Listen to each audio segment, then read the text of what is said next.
So there's actually a really interesting point as you talk about kind of college age and teens and adolescents. So I'm going to deviate from the 4-step process for a second because I think this is something that a lot of people don't realize is that there's actually a bit of a survival component as to when people are awake and when people are sleeping.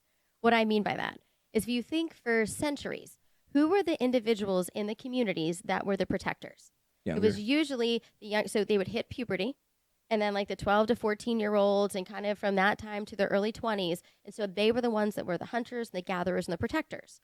Who do you want to be awake when it's the highest risk of threat? It'd be them.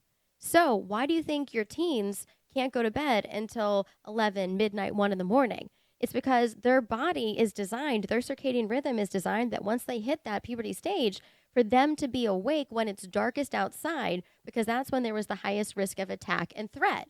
And so they build up that sleepiness, and then they're able to override the typical where it's light out and sleep. So they're now sleeping because they still need 9 to 10 hours. Mm-hmm. You typically see people needing at least 9 to 10 hours through their early 20s because the brain doesn't finish developing until around age 24 to 27.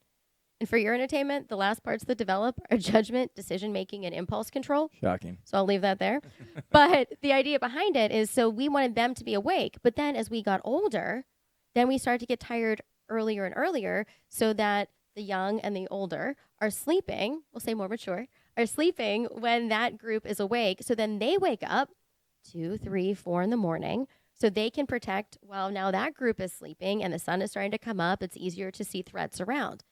Remember, we talked about how food is also on the same schedule. Well, think about where restaurants and bars are open in college towns versus the early bird special in retirement communities. Yep. So it makes sense that sleep change will also shift from a survival standpoint as well as from a necessity standpoint. For kids in puberty, have the studies shown if it's the same with boys and girls? Yeah, it's really interesting where you're seeing there's some really great studies that are looking at what their schedule is during the week with school and then what their schedule is on the weekends when they're able, and literally we see as much as an hour or two later in terms of them going to bed and waking up. And they do see pretty gender neutral on those studies for the younger kids. But it's really strong, especially we see for boys. But we see pretty much a balance with the two. Finally, we'd like to thank Amundi Pioneer for sponsoring this podcast and our time with Dr. Milanak.